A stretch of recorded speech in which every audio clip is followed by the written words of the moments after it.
Welcome to Pulicat Tech channel. நாம் இப்போ e-pass apply பண்ண போகிறோம். இந்த இ-பாஸ் அப்ளை பண்ணுறதுக்கு நாம் கொடுக்குற ஐடி கார்டை ஒரு எம்பிக்கு கம்ப்ரஸ் பண்ணி வச்சுக்குவோம்.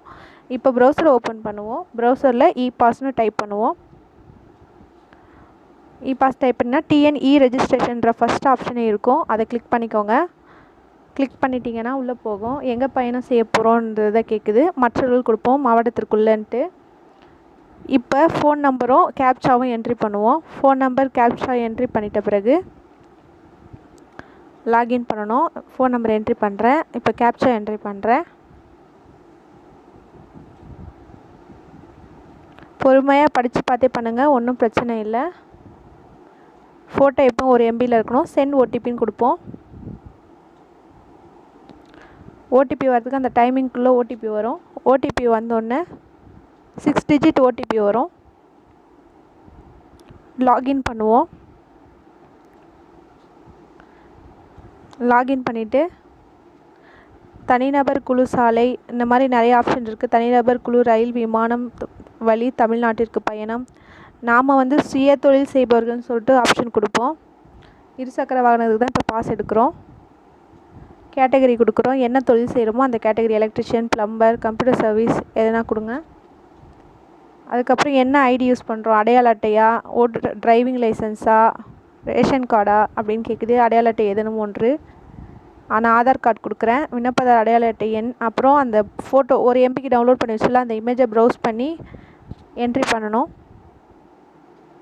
நீங்கள் ப்ரௌஸ்ன்னு கொடுத்தீங்கனாலே அது ஃபைலில் போய் ப்ரௌஸ் ஆகிடும். அதுக்கப்புறம் அந்த அடையாள அட்டையில் இருக்க நம்பரை என்ட்ரி போடணும்.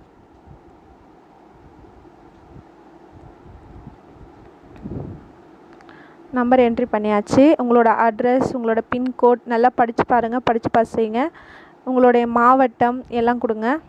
மாவட்டம், அஞ்சல் பின்கோட் எல்லாம் கொடுங்க.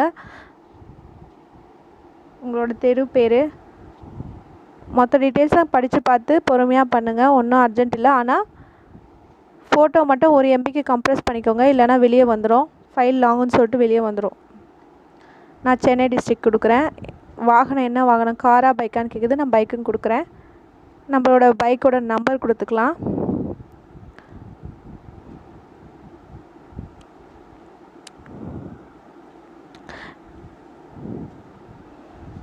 எல்லா டீட்டெயிலும் கரெக்டாக இருக்கான்னு பார்த்துக்கோங்க. ஒரு வாட்டி செக் பண்ணிக்கிட்டு சப்மிட்னு கொடுத்துக்கலாம். நம்ம கொடுத்துருக்க டீட்டெயிலாம் கரெக்டாக இருக்கான்னு செக் பண்ணிக்கோங்க. அஞ்சல் குறியீடு எல்லாம், மண்டலம் எல்லாம் கரெக்டாக இருக்கான்னு பார்த்து செக் பண்ணிட்டு சப்மிட் கொடுத்துருவோம். நான் சப்மிட் கொடுத்துட்டேன். ஒரு கண்டிஷன் போடுறாங்க, இம்பார்ட்டண்ட் கண்டிஷன். அந்த கண்டிஷன் எல்லாம் படித்து பார்த்துட்டு அக்செப்ட் அண்ட் சப்மிட் கொடுங்க. ஃபுல்லாக படித்து பார்த்துட்டு அக்செப்ட் அண்ட் சப்மிட் கொடுத்தீங்கன்னா உள்ளே போகும். ரெஜிஸ்டர் ஆகுது. திரும்ப வியூன்னு இருக்கு இல்லையா, அந்த ஆப்ஷனை டச் பண்ணுவோம். டச் பண்ணி உள்ளே போனால் திரும்பவும் நம்மளுடைய மொபைல் நம்பரும் கேப்சாவும் கேட்கும். நம்மளோட மொபைல் நம்பரை என்ட்ரி போட்டுருவோம்.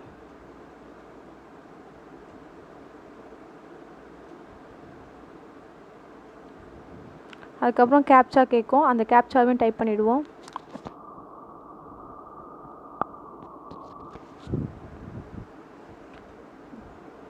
கேப்சா கேட்குனா கண்டினியூ கொடுப்போம்.